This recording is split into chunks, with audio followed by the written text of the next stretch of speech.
Guru Gembul membongkar dan mengkritik keterputusan sanad habaib di Indonesia yang dicatat Robito Alawiyah.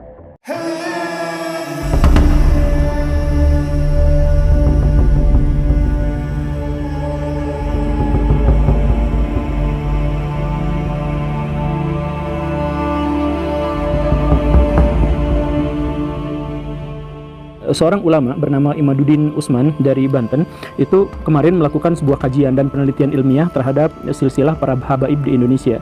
Apakah mereka memiliki hubungan keturunan dengan Nabi atau tidak?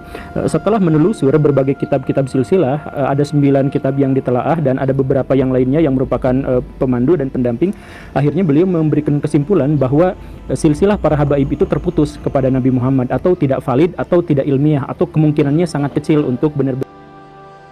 Kritikan yang disampaikan Guru Gembul itu didasarkan pada penjelasan Kiai Haji Imaduddin Usman Al-Bantani yang melakukan penelitian ilmiah terhadap silsilah para habaib di Indonesia.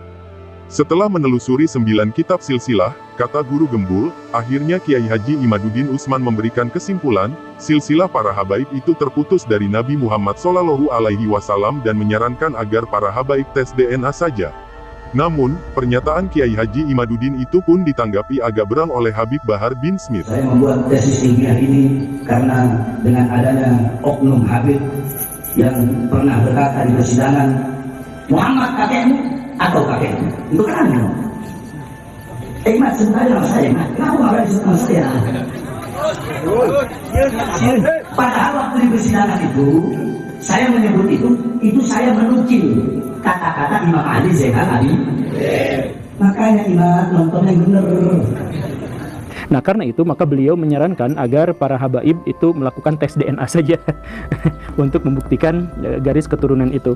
Nah, lebih lanjut, Guru Gembul menjelaskan, orang-orang yang mempertanyakan silsilah habaib itu bukan berarti membenci, tapi agar mereka bisa menghormati keturunan Rasulullah SAW yang tepat, bukan keturunan yang lainnya. Karena itu, menurut dia, silsilah itu harus dibuat sebersih-bersihnya. Untuk mengetahui silsilah para habaib di Indonesia, maka bisa dilihat dari pencatatan nasab yang dilakukan Robito Alawiyah, yang mana para habaib itu datang ke Indonesia sekitar 1880 sampai 1943 Masehi. Mereka semua berasal dari keluarga Ba'alawi yang sebelumnya tinggal di Yaman. Kebanyakan di antara mereka tidak melakukan kawin campur dengan warga lokal, sehingga garis keturunan mereka juga tidak bercampur. Kemudian oleh Robito Alawiyah tahun 1900 awalan itu disusun ulang semuanya dari satu-satu dan sampai sekarang mereka juga mungkin melakukan penelusuran. Dan penelusuran itu sampai sekarang ada yang terbukti habaib yang palsu, ada terbukti habaib yang salah, kurang lebih seperti itu. Namun, lanjut dia, di antara sekian banyak orang itu pada akhirnya ada yang mencoba untuk meneliti Robito Alawiyah. Guru Gembul pun mencontohkan silsilah-silsilah dari habaib yang sangat terkenal di Indonesia. Misalkan Habib Bahar bin Smith itu keturunan Nabi ke-37 walaupun beliau juga sempat mengaku keturunan ke-29, tapi ternyata dalam Robito Alawiyah itu diakui sebagai Habib ke-37. Kemudian, Hussein Jafar Al-Hadar atau akrab dipanggil Habib Jafar adalah keturunan Nabi Muhammad SAW generasi ke-38. Lalu, Habib Rizik Syihab itu keturunan ke-39, sedangkan Habib Lutfi itu keturunan ke-38. Sebagai contoh, Guru Gembul lalu membacakan pencatatan nasab Habib Rizik berdasarkan Robito Alawiyah, yaitu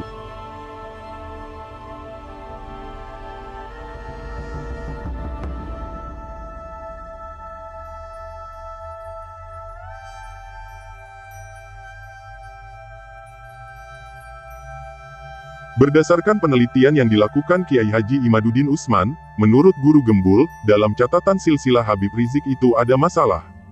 Lalu apa masalahnya? Sejak silsilah ke-10, yaitu Ubaidillah sampai ke bawah-bawahnya itu tidak pernah tercatat dalam silsilah dalam kitab-kitab silsilah di zaman dulu, enggak pernah ada, kata Guru Gembul.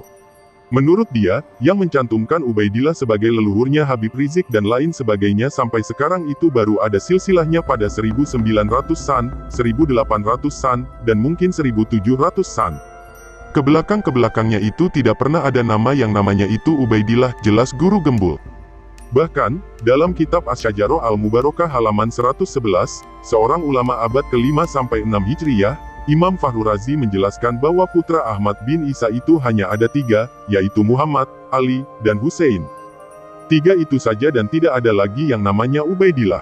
Dan karena itu maka Ubaidillah ini adalah anak dari siapa? Ini tidak pernah tertera dalam risalah dalam kitab-kitab silsilah manapun dalam sejarah, dan baru ada atau baru nongol itu 1700-an, 1800-an dan kemudian diklaim sama habaib-habaib zaman sekarang.